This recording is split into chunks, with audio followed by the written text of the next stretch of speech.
AIMIM के मुखिया असदुद्दीन ओवैसी ने बड़ा इल्जाम लगाया है कि अतिक्रमण हटाने के बहाने मुसलमानों को टारगेट किया जा रहा है। आज तक संवाददाता मिलन शर्मा ने ओवैसी से एक्सक्लूसिव बातचीत की है। सुनिए इस बातचीत के अंश। तुर्कमान 2022 कहा आपने। बिल्कुल 100% वही हुआ है। उस वक्त की सरकार ने अपने आप को समझ लिया था, इमरजेंसी नाफिज करके समझ लिया था कि हम जो चाहे करेंगे। आज यही सरकार यही कर रही है कि वो तय कर रहे हैं कि कौन क्रिमिनल है, और वो तय कर रहे हैं कि वो जज का भी रोल अदा कर रहे हैं, पुलिस का भी अदा कर रहे हैं, और सजा भी खुद दे रहे हैं। आप बताइए, ये तो विजिलेंटी जस्टिस कहेंगे इसको आप? ये सरकार, ये अपार्थाइड स्टेट इजराइल वहां पर होता है। भारत में तो जमहूरियत है ना, हम तो सारी दुनिया में बाजा बजाते हैं, ढोंडरा पीटते हैं कि हमारा जमहूरियत लोकतंत्र है। पर ये क्या कर रहे हैं बीजेपी की सरकार? क्या आपको नहीं मालूम था ये लीगल है 5 दिन पहले, 6 दिन पहले? आपने अब कैसे उसको एक्शन ले रहे हैं?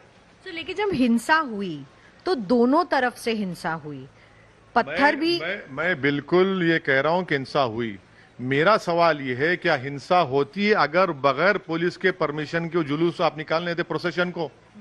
अगर उस प्रोसेशन को देश की राजधानी में बगैर पुलिस के परमिशन के जुलूस प्रोसेशन निकाला जाता है, तलवारें उसमें हैं, क्यों तलवारें होनी चाहिए भाई? एक प्रोसेशन, रिलीजियस प्रोसेशन में क्यों उसमें कट्टा, तफंचा, हथियार होनी चाहिए? क्यों उसमें एक समुदाय मुसलमानों के खिलाफ नारे लगाए जाते हैं और पुलिस सामने खड़ी हुई है?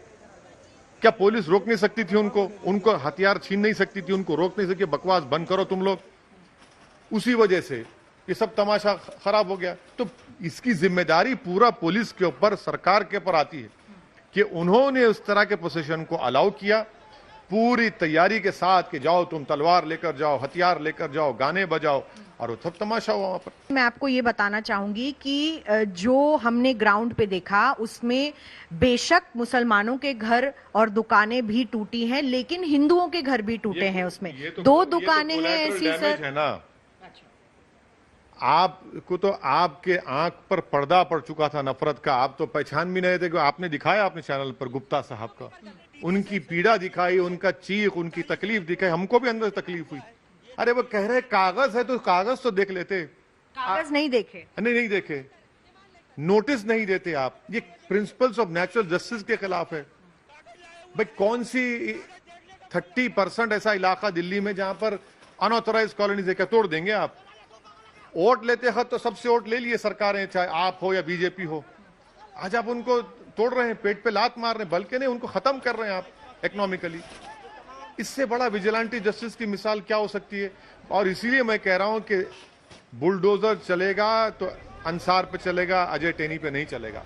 तो आप कह रहे हैं कि ज्यादा जो कार्रवाई हो रही है वो सिर्फ मुसलमानों के खिलाफ ही हो रही है? कार्रवाई नहीं, ज्यादातर लिखत में दे रहे हैं बीजेपी के लीडर्स दिल्ली में कि ये XYZ इनका नाम है, ये पत्थर फेंके, इनका घर तोड़ो। लेटर है, दे रहे हैं लेटर लिखकर, उसके बाद आप ऑर्डर इशू करते हैं। रात में ऑर्डर इशू। हाँ, और आप की सरकार है दिल्ली में, PWD उनके मातहत आता है। उस ऑर्डर में आप पढ़ेंगे, लिखा जाता है कि please provide personal and missionaries, tell all the AEs and जेईज।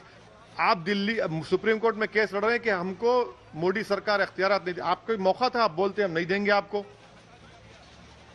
Kejriwal और अमित शाह में कोई फर्क नहीं है। मौन व्रत पे बैठे हैं केजरीवाल, उनके घर पे हमला हुआ तो आसमान सर पे उठा लेते हैं। एक बच्चे का मर्डर हुआ तो सिसोदिया कहते हैं कि JSR के नारे पर मर्डर हुआ। आज आप उस इलाके को कह रहे हैं, आप पार्टी के लीडर्स, के वो रोहिंग्या और बांग्लादेशी हैं। बेशरम है ये लोग। भारत के नागरिकों को आप रोहिंग्या बांग्लादेशी कहते हैं। चलिए चल के दिखाए हमको कौन बांग्लादेशी, कौन रोहिंग्या। वहां पर वोट लेते वक्त तो सब भारत के नागरिक थे बीजेपी के लिए और आपके लिए। अब बांग्लादेशी हो गया, कोई रोहिंग्या हो गया। क्यों? क्योंकि उनका मजहब मुसलमान है।